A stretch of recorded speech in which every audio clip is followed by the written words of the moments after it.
All right, what is up, everybody? Welcome to the Of Like Minds video podcast. Got a super special guest in today, a good friend of mine, fellow artist and entrepreneur, Mr. Johnny Hernandez. Johnny, thank you so much for coming on today. Hey Kevin, great to catch up with you. I'm really excited. Looking forward for the next hour, few minutes, whatever, however long you want to make this. It's been a while, so I'm excited to catch up and thanks for having me. Of course, absolutely. And just first starting off, Johnny, just how are you doing today? The world is kind of crazy. How are you doing today? Man, what a crazy 2020, right? It's been I mean, I know we all keep saying how crazy this 2020 is, but it really has, even if we haven't directly been impacted by, I guess, I don't know, the virus, right? One of the things, or Black Lives Matter, or any of the other crazy things happening around us. I think whether we've been impacted or not, it's been exhausting for us. I feel like we've gained a new role of consultants or just telling people everything's going to be okay, and it will, right? But that extra effort and the extra energy, uh, I think wears out on us. I was just talking to some work people about that. Anyway, sorry to give you a long No, you're response, good. but no, I mean, it's crazy. I'm great. I'm feeling blessed. I feel like more than ever, I feel very blessed to be healthy, that my family's healthy, because I know not everyone can say that today, Yeah, especially this year. So absolutely. And I know that, obviously we're both in California. Well, with, this next wave of shutdowns kind of coming in, do you like how's LA been? You being from LA, living in LA currently, like how's the city been? How's the response been? Like how is it right now? yeah. So LA, it was it's interesting.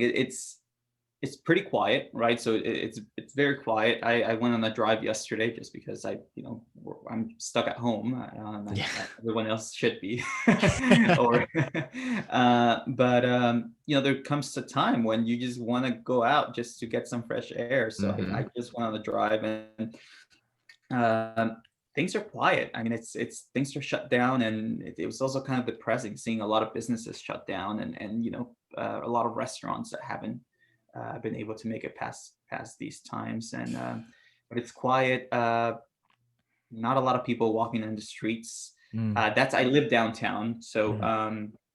it's a lot of people come from all over LA County to work in downtown. So yeah, traffic's pretty much awesome. There's no traffic at all. Um, but yeah, and then I drove to the west side, and things in the west side seem to be open. A lot more activity, people working out, people going on walks. There's a lot more foot traffic there. A lot of younger people I did see, and I think that's just the demographic of Santa Monica. Mm-hmm. But there's definitely more going on the west side than in downtown. Downtown's pretty quiet. For sure, Yeah. for sure. And you know, the funny thing is you talking about the West Side, the West Side has a special place in our hearts because that's how, unbeknownst to, whoever's listening to this, unless you went to school with us, that's how you and I met. You and I met at UCLA. And I mean, I think even it was an orientation, right? We met at It was orientation. orientation. Yeah. We were in the same orientation group. Yeah, so that was pretty much that few 20, months, 2011. 2011. Yeah. Wow. So those few months in between high school and undergrad, and whew, what a journey that's been. It's almost been 10 years. It's kind of crazy. If you can just maybe share a little bit, Johnny, just about UCLA, your journey kind of getting there. And we'll start with that. Just journey kind of getting to UCLA. You're an LA native, so Yep. UCLA is probably a destination you've always were kind of working towards, but what was the journey like towards getting to UCLA? Wow. It was crazy. It was a hard decision, and I'll tell you why in a sec. But um, overall, first of all, I can't believe it's been almost 10 years now. It's 9 plus. So and crazy how we kept in touch and how we Mm-hmm. became good friends. And you pretty much were a huge part of my college experience, Yeah. and big part of my life now. And Yeah. it's amazing how that turned out. But UCLA, so I I grew up in LA, so UCLA was never really in the back of my head. I wanted to go somewhere far. I applied to a bunch of different schools around the country, and UCLA was kind of just there because I liked the campus, and I liked the campus. That was pretty much it, right? That's why I applied. And I applied to, I believe, 14 different schools, and I got rejected to 12 of them. I got rejected to 12. So I applied for 4 to 14. I got rejected from 12. And I was like, great. I remember during that time, UCLA was the last school to announce acceptances. Mm. Uh, and and I was like, wow, like I just didn't get into college this year. I remember very clearly being pretty sad, right? I mean, college is a big thing. It's a big accomplishment, right? I mean, I'm first generation, Mm. so it's a huge accomplishment. So I was a little down, I was a little disappointed. I mean, if I had applied to a lot of Cal States, I applied to a lot of my safety schools, what they call, right? Yeah. Not to say that Cal States are safeties, because I clearly got rejected from Cal Poly Pomona, which I tried getting into their engineering program, Mm. which is pretty competitive. So Yeah. I got rejected from there. And I got rejected pretty much from every other school that I applied to. And at the time, it was like going to Harvard or applying to Harvard was like the biggest thing for me, right? It was more about the name. It was more about like, again, I think it's like that migrant mentality of like, I want to accomplish. You want the best. I want the best, right? Yeah. And I ended up getting I ended up getting waitlisted at Harvard. And after a few months, I actually got an acceptance from them. And then at the same time, I got into UCLA. So visited both schools, and they were very different, I think, culturally, and very different at the time, at least in 2011. It just felt very different, right? And I visited Harvard, and I was like, oh, wow, it's Harvard. Like, it's cool. It's great. Like, it's awesome. But it didn't feel like home. Mm. And that's not a feeling I came to realize until I visited UCLA with the mentality of like, or with the thought of like, this may be my next home for the next 4 years, right? With that in mind. So I visited UCLA, and it was just, it just felt like home. It felt like home. It felt at home. I felt like the right place to be, and the people were very welcoming. And I just felt at home. So I was like, you know what, this is it. Like I automatically knew it. That's why, my nephew just applied to college this year, and he was stressed out about where to go. And I said, like, don't worry about it. Like you'll end up where you're meant to go, and you'll know when it's there. Like you'll realize what school you want to go to once you visit, and you feel that feeling of like, this feels like me. Yeah. So that's how UCLA felt for me. And yeah, it was great. I mean, I applied to the dance program, and also I wanted to do engineering, and so I was doing engineering, and it just, everything about it was great. I mean, I came from a really small, tiny school. I went to a small charter school in LA called Renaissance Arts Academy, which is I think my graduating class was 16 people. And that Oh was my the biggest God. graduating class at that time. So going Wow. from a 16-person class to a large institution like UCLA, Mm-hmm. it was very different, and I was scared that I wasn't going to be able to adapt. But we went into the WAC program, which was the UCLA dance program, and it was pretty small, right? Everyone was very tight. Everyone was really it was like a family. So that, I think that helped me a lot. So yeah. Absolutely. And I think, just for, people listening, and I remember the first time you told me that you elected to go to UCLA over Harvard, I was just like, whoa, like just to even have, that option, and that you worked for that and you got that. And it was like, dude, like he really wanted to be at UCLA. And it's just so crazy to me. And obviously it worked out, and it was meant to be. and that's how you and I met. That's how we, created so many memories and so many things, everlasting memories. If you can just, I want to hit on that transition and you going from very intimate spaces, literally classes of teens, like not even 20, and then going to UCLA, whether it was in WAC or was in those general eds or other classes you were taking, you were in huge lecture halls. So what was that transition like for you, like culturally, going from intimate spaces to like huge, massive like classrooms and not really getting to talk to your professor, probably not even ever meeting your professor? Like, what was that transition like for you? Yeah, no, it was hard. It was hard, right? It was especially the school that I went to. They believed in, or my old high school, they believed in autonomous scholarship, which was pretty much you study on your own, Mm, and it wasn't very lecture based. So that itself was challenging because I was used to just studying on my own and not really learning from a lecture. So when I step into a lecture with 200 people, it was and not being able to ask a question, right, or like the teacher couldn't get to every question. It was challenging. I started seeing, especially, and I think this happens to a lot of people, but my first quarter, my first 2 quarters, I think my grades went down, right? It mm, wasn't what I was used to. So that was and then in a way you still have the pressure of, again, being first generation and having, I felt like this pressure of like having to succeed no matter what, to kind of prove to someone and prove myself that I belong there, right? Um, so so it was a lot of added pressure that I'm realizing, or that I realized years later, right? At the time, I just felt like, wow, like I'm stupid, like I don't deserve to be here. My grades are dropping. There's something wrong with me. Like these kids are probably smarter than, or not probably, these kids are smarter than me. That's what I kept telling myself.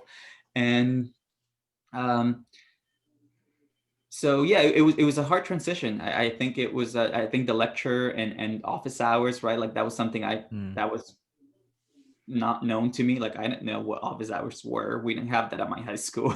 Yeah. So all those things, and study groups, like I never, we didn't have study groups in high school and Mm. and, and all that stuff. So it was interesting. It was great. I think after my freshman year, I had it down. I was like, oh, I got this. I actually liked the lectures because I felt like uh, I just felt like I could I felt like I was finally learning in a different environment, I guess. Yeah.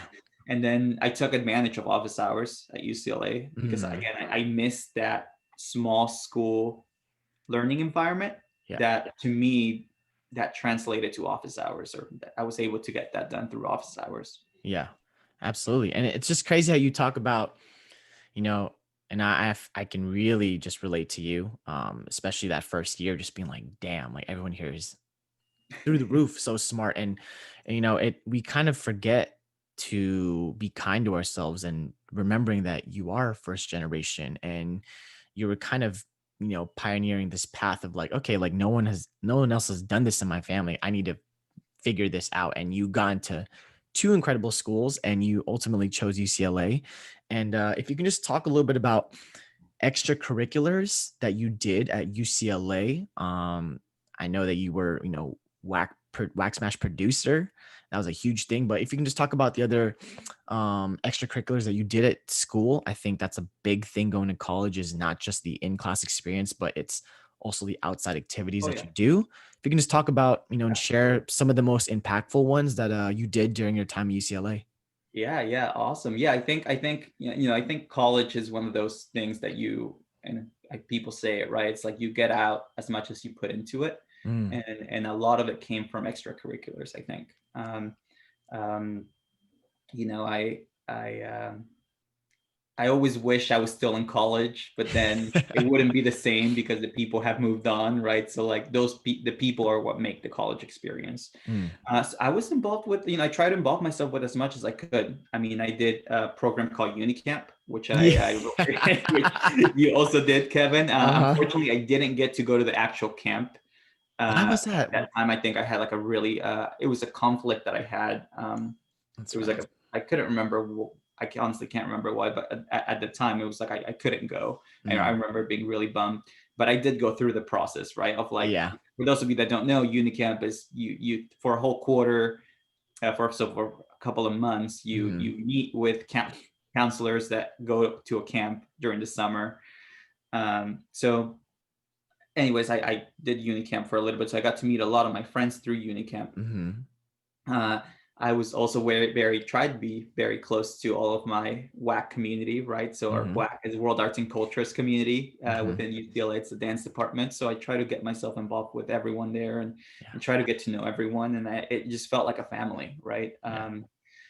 I also did. I joined the fraternity. That was again. That was also that was also interesting, right? Because a lot of people who would meet me, they'll be like, "Well, you're in a frat? Like, why do you Yeah. seem like a frat type?" And yeah, you're right. Like, I didn't even think I was a frat guy, right? But again, it was that mentality of like wanting to try everything that came at me. So Mhm. when people were rushing. I mean, to be honest, I mean, I probably lived under a rock, but in the Hispanic community, Greek life is just unknown, right? It's Yeah. like not something that we usually have. We usually do something we look forward to. So I get to college and everybody's talking about these fraternities and sororities, and I'm like, oh, I want to. I mean, I want to try that. That seems cool. Yeah. And I'm glad I did. You know, I think after my 4 years at UCLA, it's like one of the things I don't regret doing, and it was awesome. It was amazing that all those things that all the experiences I had with my fraternity were great.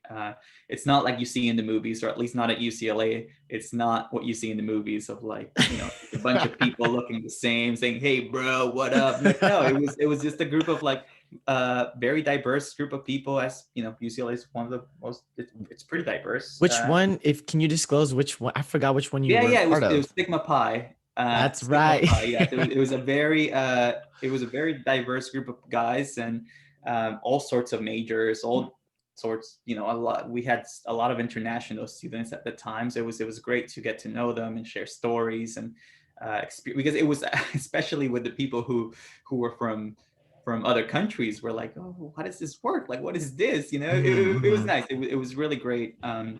But I think, yeah, I think I most of my time at UCLA I devoted it to WAC, and I think you mentioned I was one of the WAC Smash producers. So Mhm. for those of you who don't know, WAC Smash is just a student production, uh, the student show that's put on by a couple of people within the department, and I was Mhm. one of those people.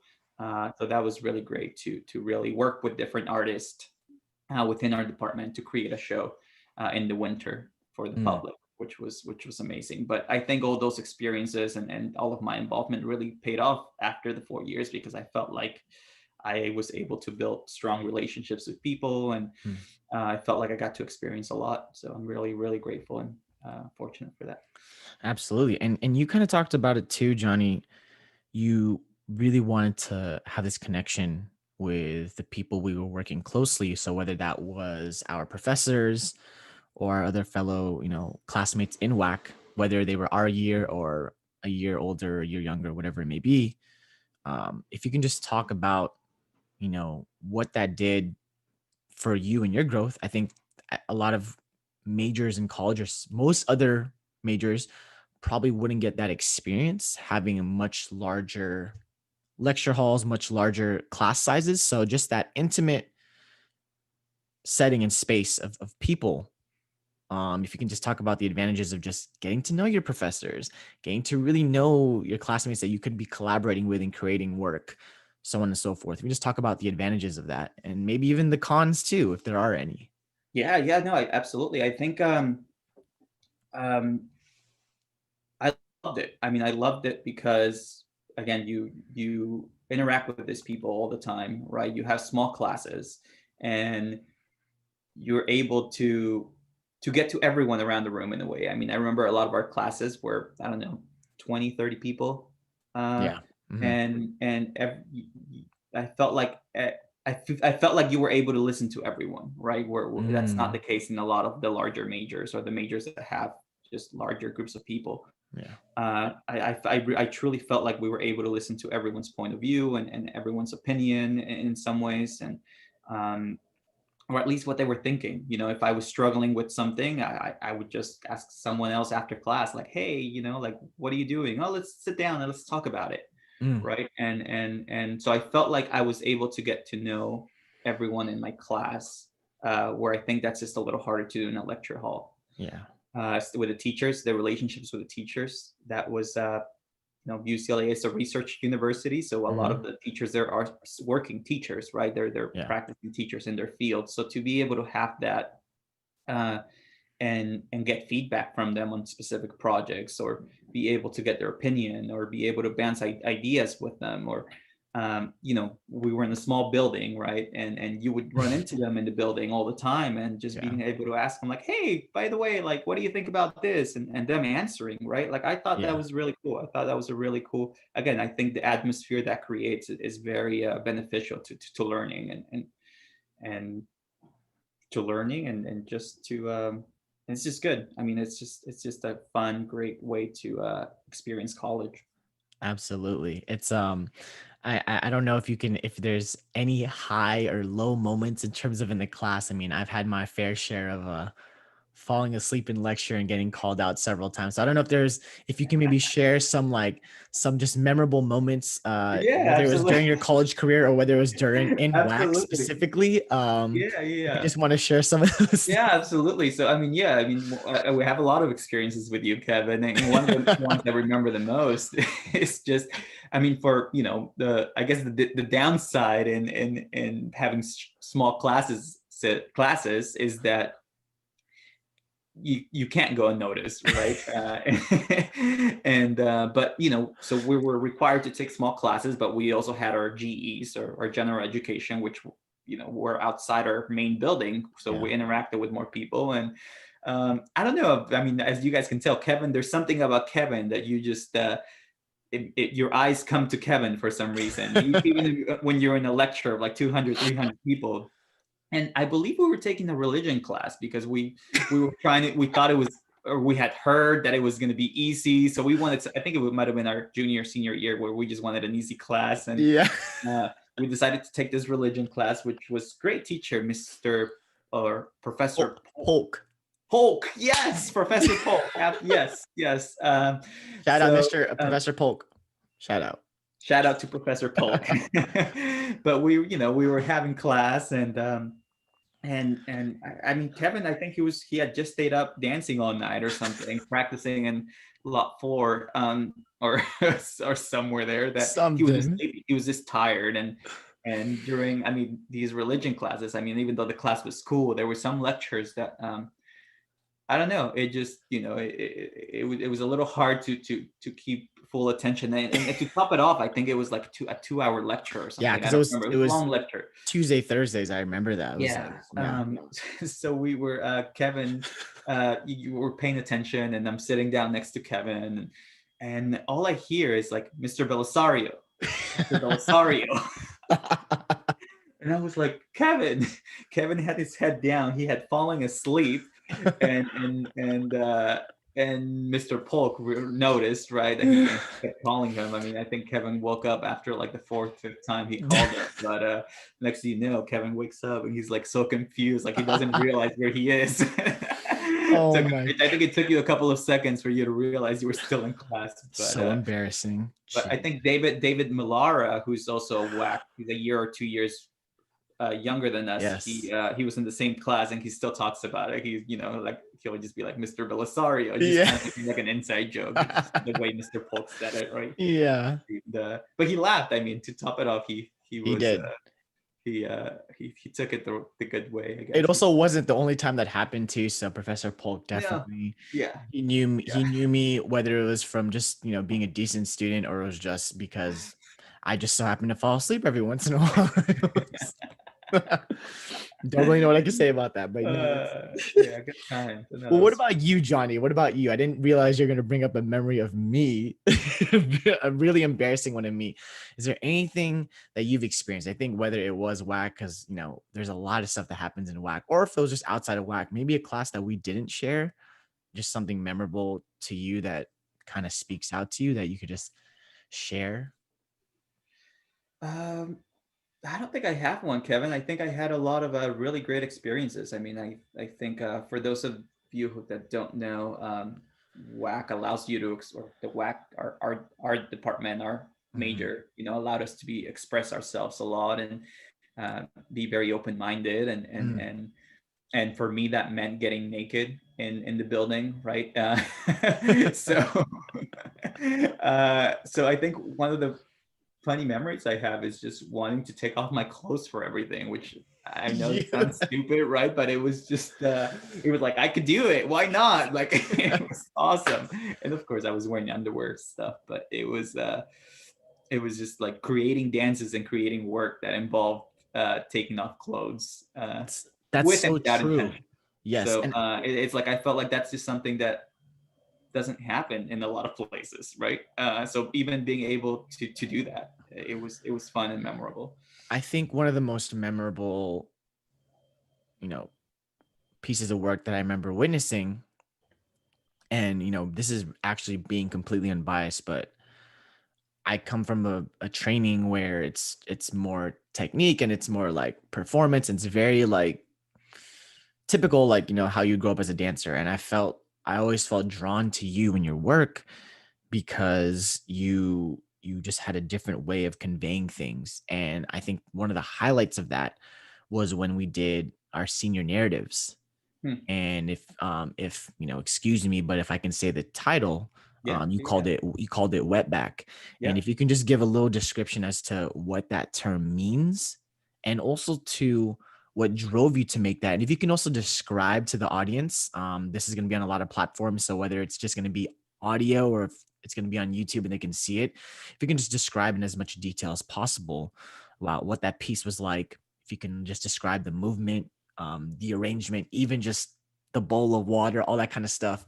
yeah, Just yeah. let us into like your senior narrative and Wetback and what that was about. Yeah, absolutely. So it was called wetback, and for those of you who don't know, it's a term, so the derogatory term to describe illegal immigrants, right? In the U.S. and what they call them wetbacks because when you cross from south to north, right, you cross a river and you wet your back, and it's again, it's been a term that's been used uh, by people to refer to most more specifically Mexicans.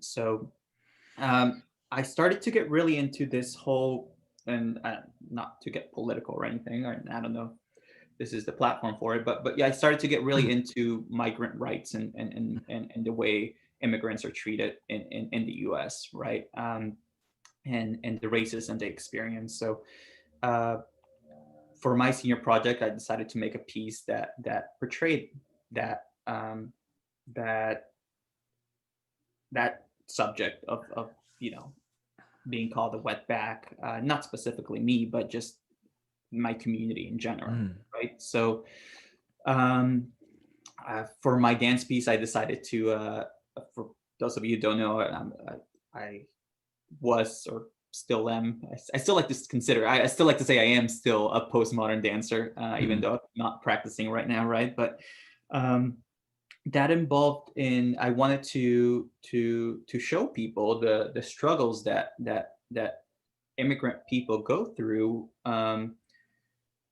when they hear these terms, right? It's Mm. or just any sort of person of Mexican descent when you hear the term wetback, it's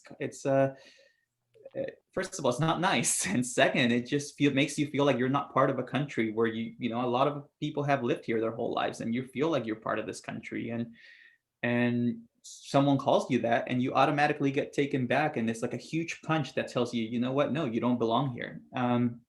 And so I grabbed a couple of props, right, which was aluminum foil, which I laid out on stage Mhm. and filled it with water, which kind of Like it was the whole stage, I feel it like, was a whole right? stage. Yeah, The it was whole, across the stage. Yeah, it was like horizontally just across the stage. one strip, right? One strip of Yeah. aluminum foil where I put water, which was supposed to be the representation of the river, right? And so I was on one side of the river, and then I was trying to cross into the other side, but there was this hesitation of crossing, and once I finally crossed, I try to um, represent with movement the all of the things that come with that, right? All of the oppression, all of the disrespect that comes with being in this country and being here when you're brown and you have an accent, or you like certain things.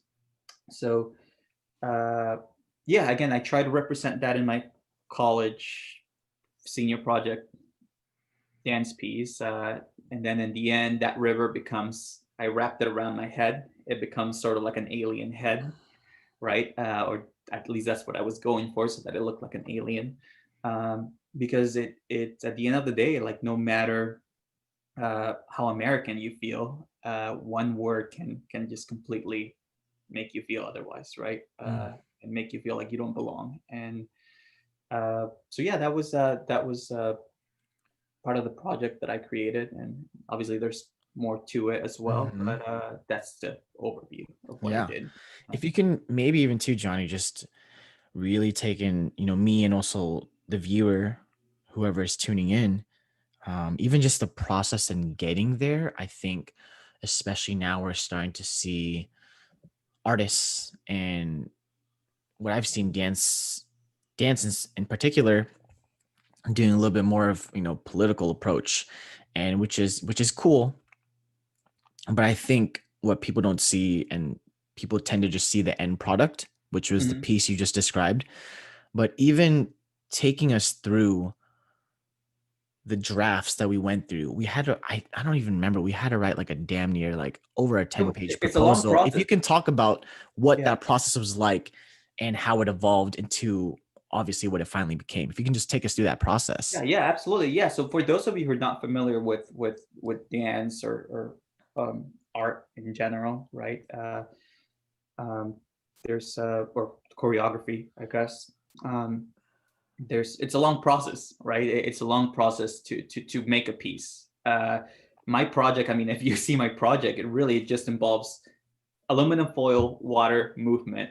That's it.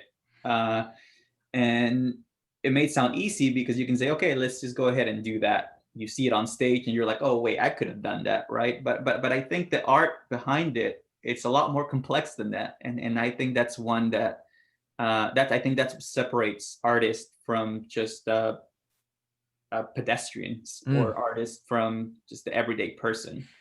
Uh, I think it's the amount of work, the amount of intention that goes into specific movement, into the props that are on stage, right?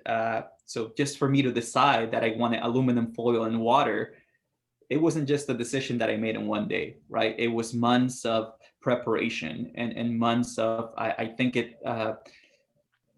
yeah, it was writing, a lot of planning.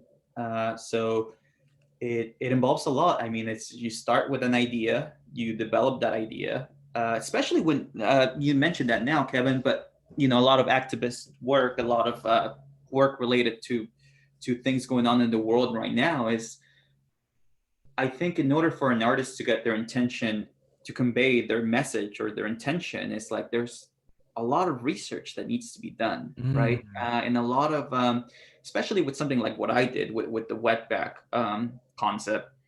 Um, there's a lot of research, there's a lot of studying, there's a lot of interviewing. I mean, you obviously don't want to offend anyone, right? You don't want to do things that could be taken the wrong way, or maybe you do. I don't know, but as long as it's intentional and as long as you mm. thought about it, right, then it should be okay. But um, yeah, I mean, it's a long process. I mean, you and I gave each other feedback in our pieces, on our pieces, a Yeah. lot, right? So there was a lot of that. There was a lot of drafts. There was a lot of I think I started off with like a half-hour piece, and then throughout the months and throughout the week, Mm. it got condensed to 8 hours.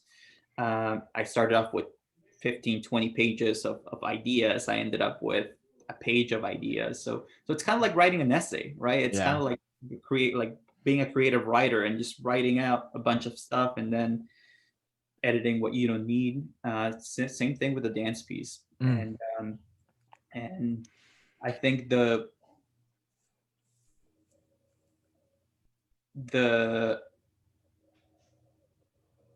I lost my thought, but just pieces are becoming more and more complex, right? With what we live, Yeah. especially with artists now, with everything we're living, is the more content we have to create art, the more complex our pieces get, Yeah. and the more research that needs to be done, I think.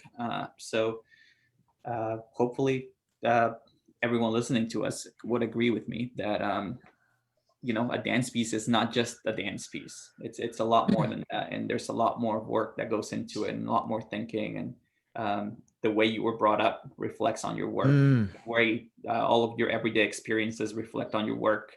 So yes, a dance piece is a dance piece, but it's also a reflection of who you are as a person and what you lived through, right? So absolutely. And I think you just hit it on the head there, Johnny. And I'm so glad that we had our experience in world arts and cultures, which is why we're abbreviating to just WAC for those of you that don't know. But it's so important to even just have the respect and to know, you know, art is extremely powerful. And I've always appreciated that with you. You never really try to tell anyone else's story. It was only speaking from your experience, but that's what made it so authentic. You literally describing, Wetback and how that hits home, and the research getting more into the migrant story and the struggles and the difficulties that they go through. It wasn't something that you didn't experience or you didn't at least feel from your family. So I always appreciate that, because that in itself is the research. Like, you lived through it, and it wasn't you trying to tell a story of not to get political, someone but else, like an yeah, Asian person or yeah. or a black person or so on and so forth. So I always really appreciated that, and just the way you went about it. It was just so unique. And it was so, no, seriously. And I would always tell you, like, I was just like literally mind blown. And there was honestly multiple times, whether it was in all our just lower div classes, or like 67A, 67B, it didn't matter. Like every time we had performance, or if it was in Professor Foster's, or if it didn't matter. I was just like, dude, like literally it was always like, I felt like I was really adjusting from going, just like thinking about just dance as performance, to being like, yo, this is like really engaging. Like what he's doing is different. And so I've always told you that. I've always told you you're a brilliant mind. And I'm like, dude, I hope you still find a way to keep this in your life, because I'm obviously a huge fan. And I don't know if that work, I don't know if that piece is out, but hopefully, if you ever, I think I might have it actually. I I went think back. I think it might be on. Yeah, I think I uploaded to YouTube at some point, so it may still Okay. be there with like 5 views, but No, and either way, that's there. the crazy thing is, it's obviously we're in a day and age where we like to consume things that are just, really quick to like, oh, like that's entertaining. But I think because it's so thought provoking, and it takes a certain audience or a certain viewer to like kind of digest that content and be like, whoa, I'm eating this up because this is really good.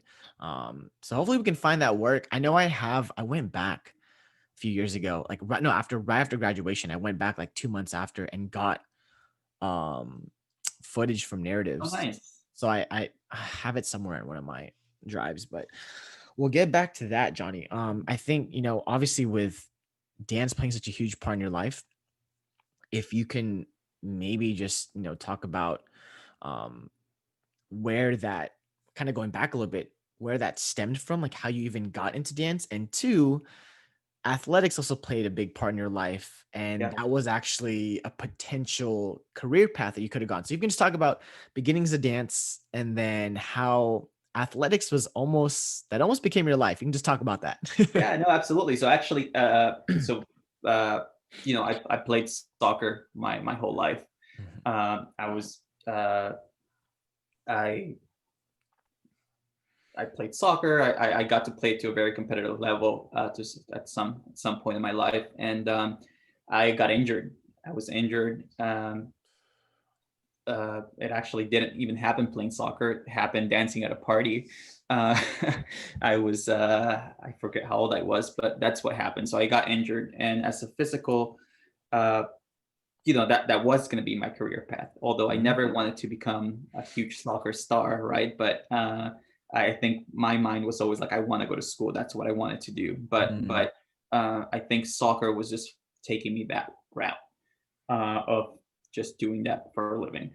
And after my injury, I started taking dance as physical therapy, Mm. and that's what opened up a huge, whole different world for me. that's where I feel like I fell in love with the art form, and it allowed me to go places where I hadn't in the past. And I know this may sound really artsy, but that's how I felt, right? It just felt something. It felt new to me. It felt like a different channel from reality Mm. in a way. And um, it was so I started to dance again. I started taking dance classes at my old high school, which was called Renaissance Arts Academy, and I started taking dance there, and they introduced me more to the modern uh, dance art, right? So uh, from there, I wanted to keep pursuing it. So that's what interests me to do it in college, and that's how I just fell in love with dance. It really was. It was random. And what's interesting is that growing up, right? I'm a very random person, so I'm I think that's how my friends can describe me, and how they know me, because I like a lot of different things. I mean, Yeah. I love soccer. I like dancing. I like chameleons. You Hmm. know, I have a lot of random things that Yeah. I like, a lot of random hobbies that I get really passionate about. So I like doing a little bit of everything.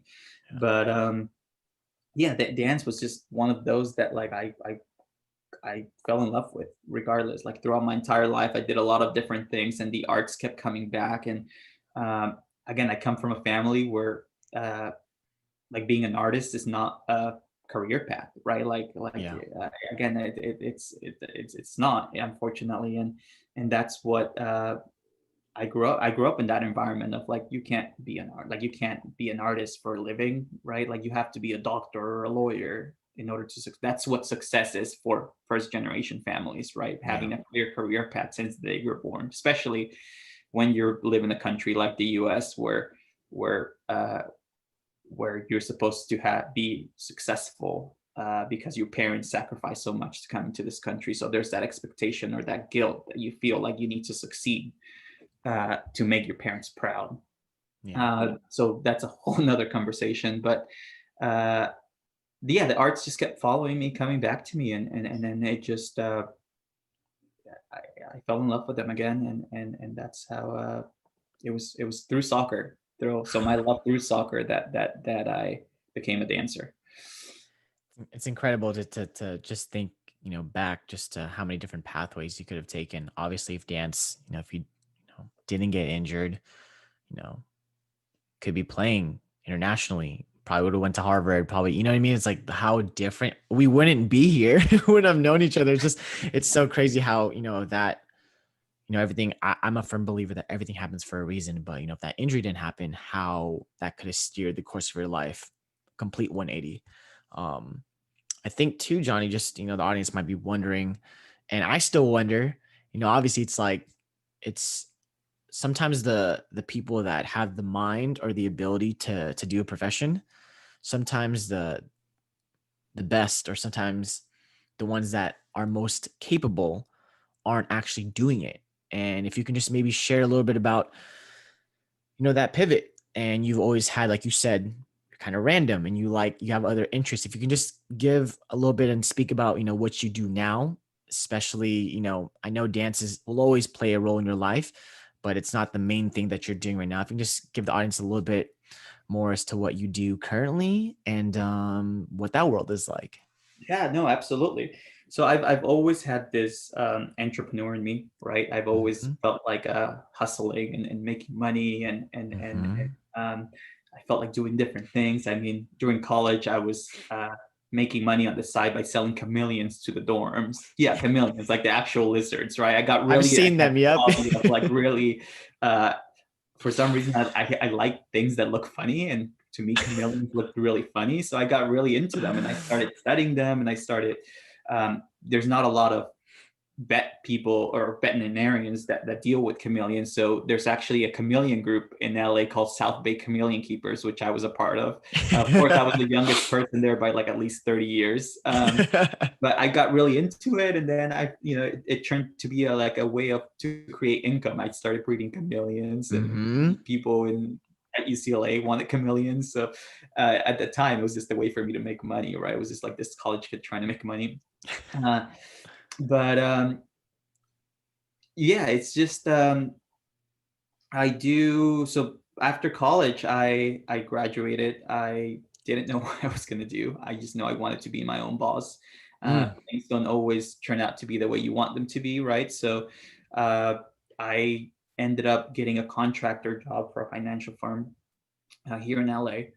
And from there, I just started taking on different roles within the financial firm, and that contractor job turned into a full-time job, and mm. I've been there now for about for almost 5 years. It's a big financial firm in downtown, one of the Yeah. biggest ones in the world, actually.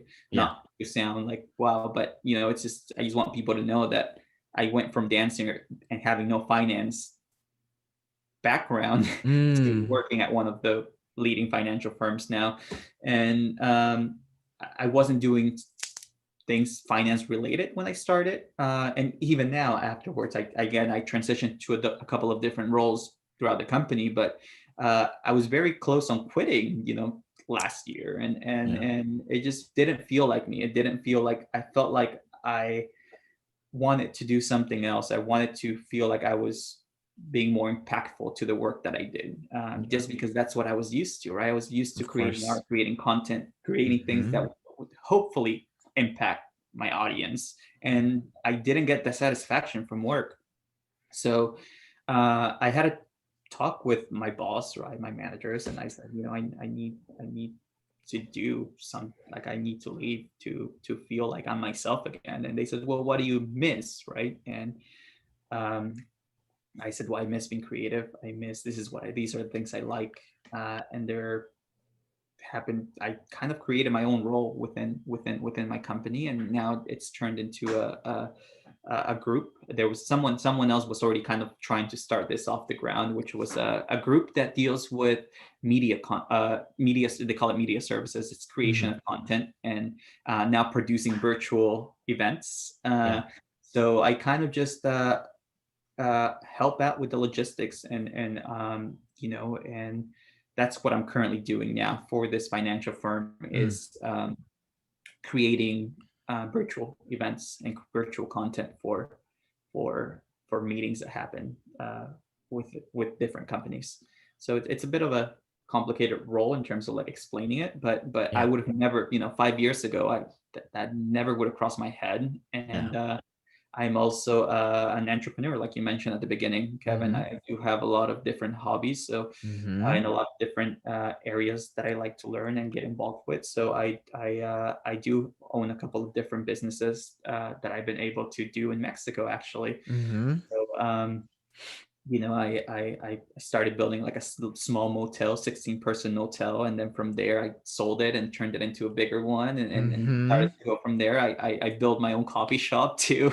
Yeah. So again, it's just I do more than anything. I consider myself an entrepreneur, and my eight to Absolutely. five, 9 to 5 job has turned into my sort of a side gig in a way, because Mm. I realized that, and that's another thing, right? That like I wanted to keep the steady income, but I wanted time to be able to focus on my own projects. So Yes. so I had to shift my way of thinking to, okay, my real job is now going to be my secondary job, so that I can Mm. focus on, and sometimes I spend more time on my real job than I spend doing my own projects, right? But I think it's that thinking part, and as long as you put that in your head and believe it, that this is your secondary job and this is going to be your focus and this is where I Mm. want to go, it seems to be working for me.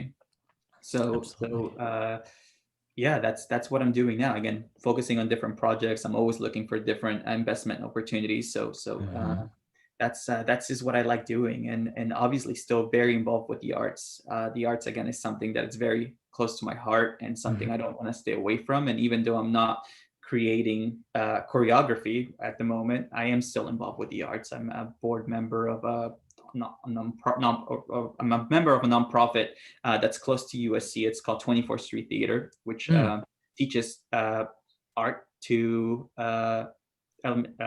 kids, and I support them, and I go to board meetings, and I try to fundraise for them, and Mm. That's my way of giving back to my community and to the arts, and to still be involved. I mean, I give to them as much as I can, but I also get from them a lot. That there's no Mm. there's not really a price tag on how much they give to me, which is great. So um, Absolutely. it keeps me going. So um, Absolutely. yeah, and I'm sure that a lot of people who are listening to us who've graduated in the last 5, 6, 7 years, like in some ways, I'm still figuring it out, right? And Hmm. but I think I have a more clear path than I had last year. Yeah. So Same. that excites me. That excites me. At first, it scared me, but now it's getting exciting. I think a lot of it has to do with the way you think. Absolutely. And I think, Johnny, it's incredible to see, I think for those that are tuning in, I can speak and kind of share a little bit in terms of, all these things that Johnny is talking about is this isn't built in one day. Um, we met each other 9 years ago. And I even remember freshman year when we were working on some papers together. I remember when I first came over to your house in downtown, you showing me the chameleons, and I was just like, man, hustle. Like as long as I've known you. And so this is, gradually building over time. And it's great to see you're at a point now. And this is, I feel like this is the goal for me and hopefully for everyone, is once you get to a point where you're able to sustain yourself comfortably, especially, given our current climate, the world's really wild right now. But once you're able to take care of yourself comfortably, giving back in whatever way you can, whether that's being a board member for the nonprofit, or you're able to, build places of value back in the hometown, in the home country in Mexico. You know what I'm saying? So there's a lot of great things. I feel like you're in such a great spot where you're able to truly give back, and however big or small, it's really inspiring. And I'm hoping that, those that are tuning in, again, this is not built in one day. Johnny's been working on this for a long time, and it's really cool to see how much it's grown, man, and how much it's like it's taken off. And I'm just like, It's we've thank always you. we've Thank we've you. always we've always, I've always we both are similar in that way, in terms of investing, just in general, diversifying, knowing things, being curious. I feel like that's always been something we've kind of Yeah. gravitated towards each other. And it's incredible to see your journey kind of Yeah. materialize, and you're able to talk about this, very proudly, as you should. Yeah, thanks, Kevin. No, I appreciate it. And yeah, and I'm just going to echo what you said, because it took, I've been out of college for what, 5 years now, 5+ years now. Five And years. honestly, it took 4.5 years for me to feel like there's a little more clarity, right? Mm. I mean, the first few years, it was very scary, very frustrating. Again, it was very depressing, really, to go to work every day and be like, wow, am I supposed to do this the rest of my life? To find that purpose and meaning, right? That spark. It was really hard for me to do. And I mean, I feel like I recently just started uh, feeling more positive about my career, and um, I started, finally building things, Mhm. my future, and there's obviously a long road ahead, and I know it won't be easy, but I know it's going to be okay, right? Because uh, it was scary coming out of college and going into the workforce, and not being like, having to. I did all sorts of hustles and gigs, Yeah. and it's scary. I mean, it's scary, but it'll be okay. And yeah, it's not, it's patience, and as long as you're okay, I think as long as you feel okay, then everything else will just fall into place. And Absolutely. take care of yourself. I think one thing I also do want to ask John, you just, given, the world right now, and I've kind of been having conversations with just people on the side here and there, is I feel really badly, for the kids, whether you're in middle school, elementary, preschool, kinder, high school, going into college. I personally, given this pandemic, I probably wouldn't have went to UCLA if the pandemic was in effect, right? I feel like most of the college experience is what you learn outside and those extracurriculars you're talking about, those relationships. If you can just share, like, what are your thoughts on, like, just what the kids are going through, and would you have gone to UCLA if the pandemic had happened in 2011? Like, what's your stance on all those things?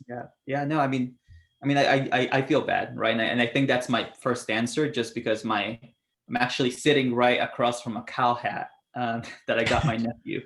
So my nephew's a freshman who started school, who would have started school. Oh, he's a freshman now. He started school. He's doing online classes, but he was lucky enough to get into Berkeley and fortunate enough to get into Berkeley. And he worked really hard to get into Berkeley, and I'm very happy for him. And I was really excited once he got in.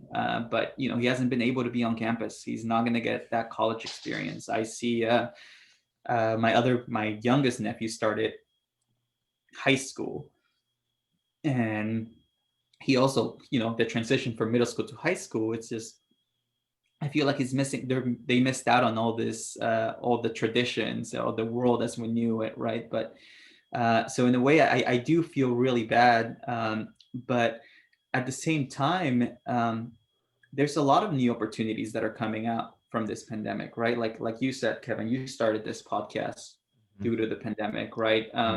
There's there's different, I mean, different, my nephew, I was talking to him recently, they have these virtual groups now where people join from all over the world and they can exchange information and feel more connected to people around the world. So they're getting different ideas, right? Some huge, very diverse ideas from people putting all of the input information into different groups that Cal or any other university and the other school has.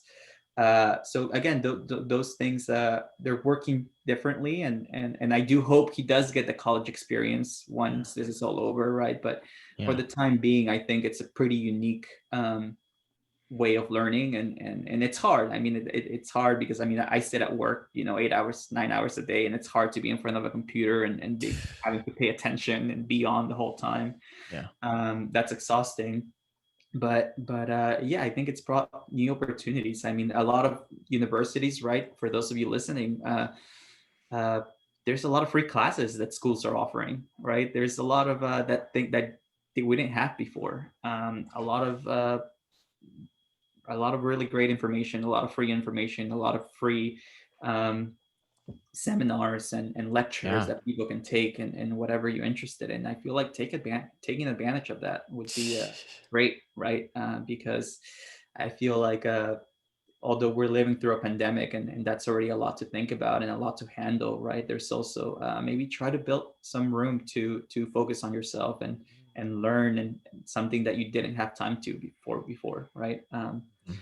So yeah, I think again, it's hard for kids who haven't been able to go to school right now, but it'll be okay. I have no doubt, and just try to find the positive in the situation.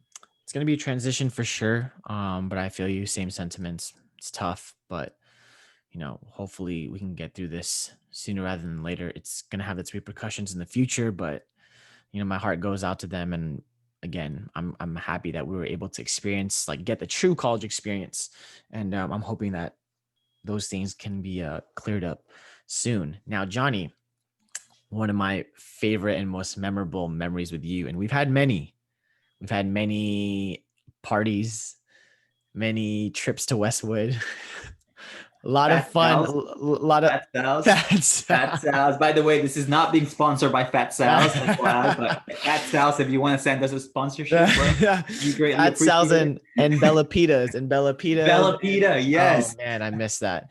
So many, so many memories. But you know, one of the memories I really cherish is when we got to travel together and when we went to Sonoma for Yeah. spring break. And Nova. you know, if you know, the main reason we went there was to visit a little certain someone, and someone recently this year got happily engaged, and to our good friend Miss Nisha. And if you, I mean, just if you can just whatever you recall from that trip, and just, you know, obviously you're in a, like you said, it took 4.5 years to get to a certain spot, and you know you're on this next incredible step in your journey. And if you could just talk about just, you know, what that's like to finally get to that place, and whatever memories you remember from our trip up to the Bay Area, up in Sonoma. Yeah, it's crazy, right? It's crazy again how we're growing and how fast we're growing, or how fast we've grown or how much we've grown since college. But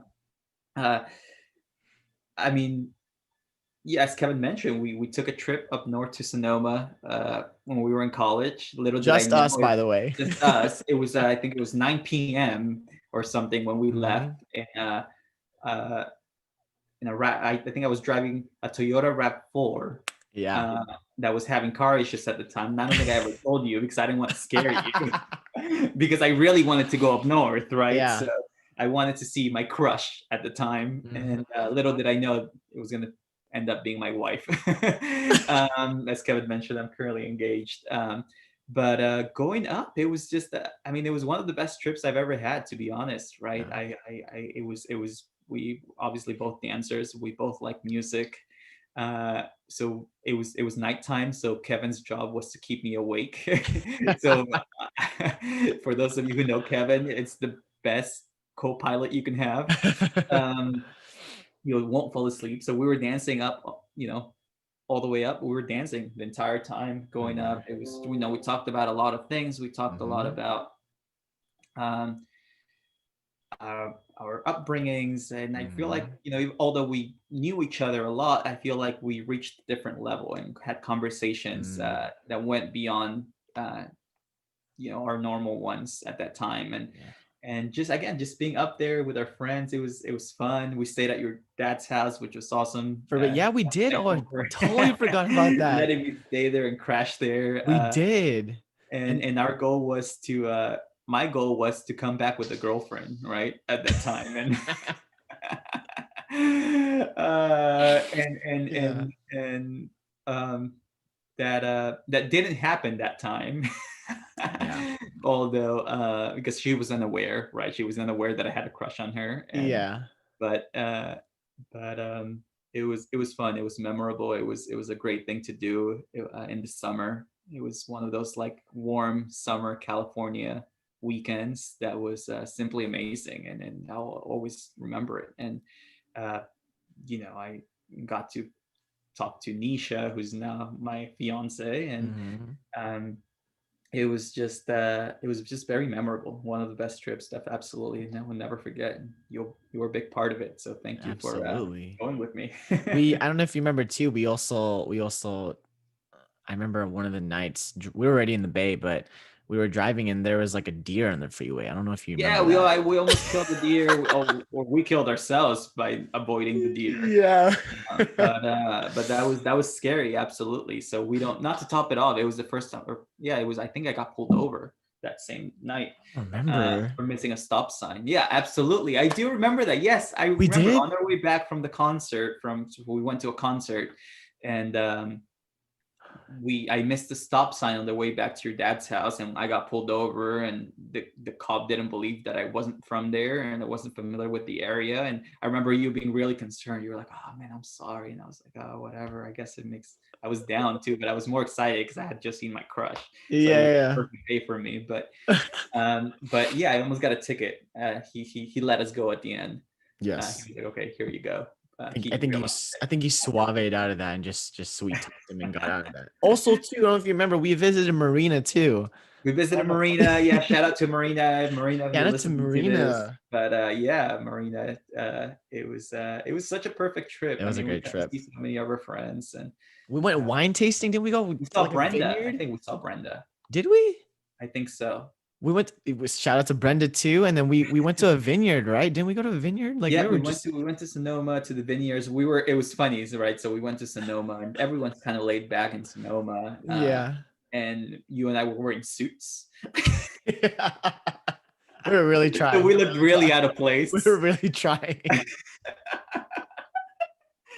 Uh, Oh my but gosh. We yeah, were no, it was fun. Yeah, we just chilled and stopped by a lot of wineries. We weren't even hmm drinking wine. We were just there to walk around. And Yeah, we weren't.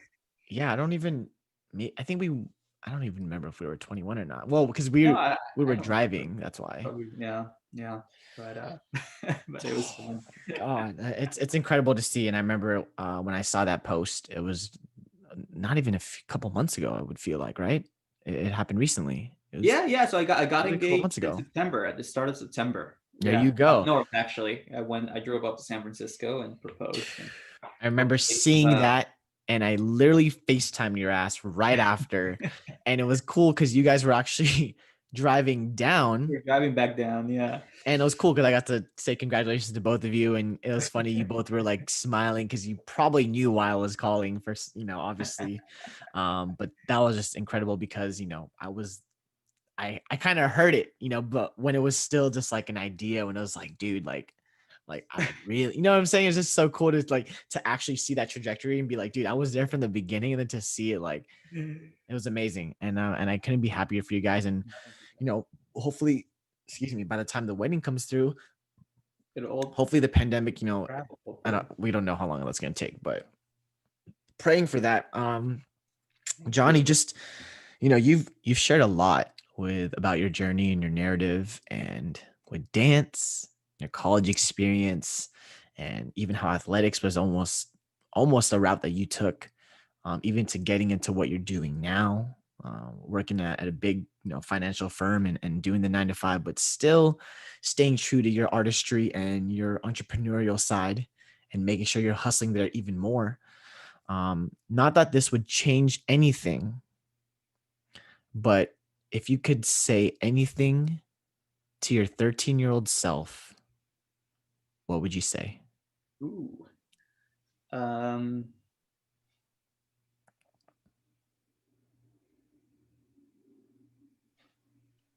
I think I would say two things to myself, right? One of them is that everything's going to be okay. First of all, I always like to be positive, even in the hardest times, and I think that's actually what helped me through it.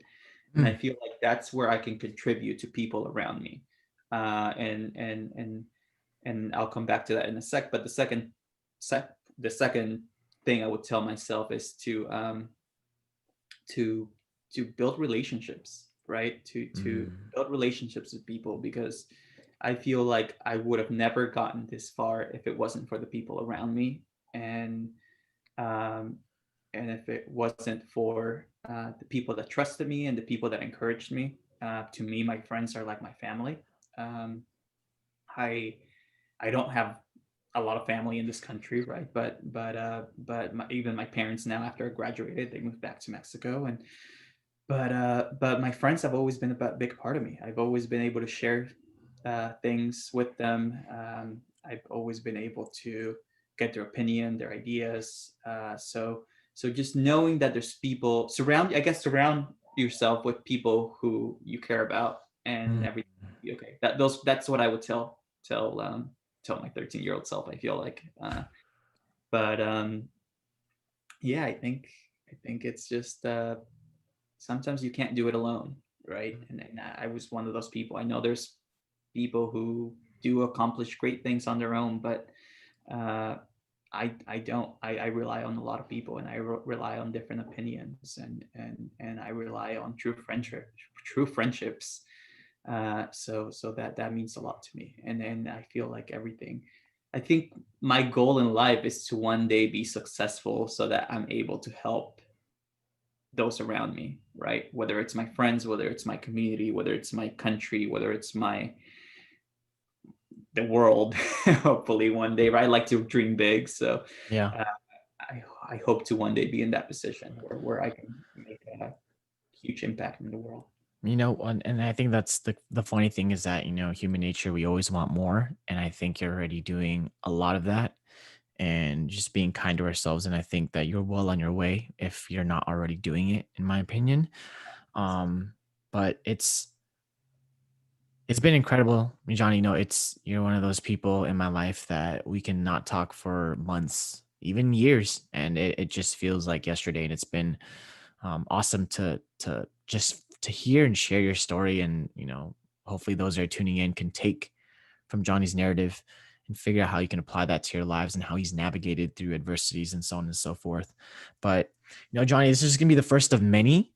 I would love to do a follow up with you, when that time comes, to see how you're doing, to get deeper into things. I think Yeah, this is just the absolutely. Yeah, no, start. I know. I'm sorry I gave you guys a huge overview, right? But I feel I don't want to go too deep into like random things, because it could spend a lot. This would have No, been like a yeah, 4 hour podcast you probably. you and I can you and I could definitely have a 5 hour podcast easy without even trying. So this is just a little intro to you, but I just want to say thank you, Johnny, for giving us your time and your love and your energy and for just being so transparent.